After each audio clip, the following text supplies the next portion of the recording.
I had always trusted my wife, Emily. Or at least, I thought I did. We'd been married for 6 years, and while we'd had our ups and downs, I believed in the foundation we had built together. That weekend, she casually mentioned a trip she wanted to take. Just a short weekend getaway with Jake, she said, her eyes sparkling with excitement. I froze. Jake. My mind immediately went to red flags. I had met him before, her friend, she said. A close friend from college who lived a few states away. Just friends, right? I asked cautiously. Emily smiled, as if my question were unnecessary. Of course, Mark. It's not the same thing. He's just my friend. I wanted to believe her. I really did. But something in her tone felt rehearsed, like she had anticipated my objection and prepared this line in advance. I tried to brush it off, telling myself I was being paranoid. After all, I loved her, and she loved me. That's what I kept repeating in my head. The day of the trip arrived. She kissed me goodbye, hugged me tightly, and promised to text me every few hours. It's just a road trip, she said. Don't worry so much.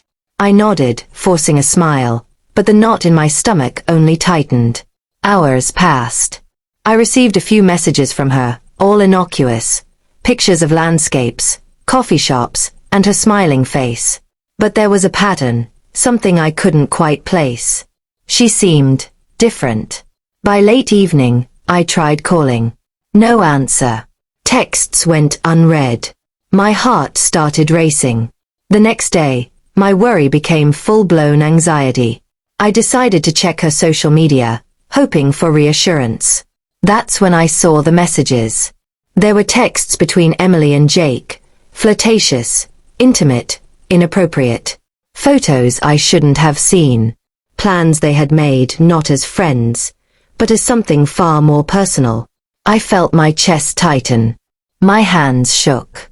The woman I had trusted, the woman I had built a life with, was betraying me in ways I never imagined. When she returned, I confronted her immediately. Emily, what is this? What did you do on this trip? She sighed, her eyes wide with feigned innocence. Mark, it's not what you think. He's just a friend. You're overreacting. I slammed my hand on the table. Just a friend? The texts, the photos, the plans. What do you call that? Her voice became defensive. You don't understand. We were just talking. It doesn't mean anything. I'm married to you. I stared at her, the disbelief heavy in my chest. Married to me? And yet you spent the weekend with him as if I didn't exist.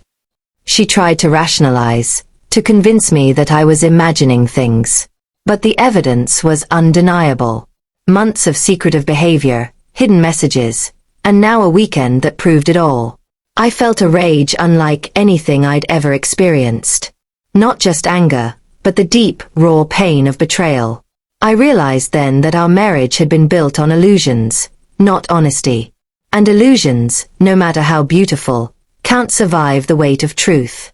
That night, I packed a bag, not for her, but for myself. I needed space, clarity, and distance from the woman who had broken the trust between us. The next day, I filed for divorce. I knew it would be messy, but I refused to stay with someone who had disregarded my love and loyalty so completely. Emily begged, cried, promised she would change. But words couldn't undo the betrayal. Actions had already defined the end. Friends and family took sides. Some called her out for her behavior. Others tried to mediate. But I had made up my mind. Over the following weeks, I moved out, secured my finances, and cut off communication. The home we once shared became hers, but my freedom was mine. Sometimes, late at night, I think about that weekend trip. I think about how her casual line, "It's not the same thing, he's just my friend," destroyed everything she claimed to value. She underestimated me, my intuition, and my willingness to walk away. By the time the divorce was finalized, I was lighter, stronger, and finally free from a marriage built on deceit. Emily learned too late that calling someone just a friend doesn't erase choices, actions, or consequences. I had loved her, trusted her, and she betrayed that trust.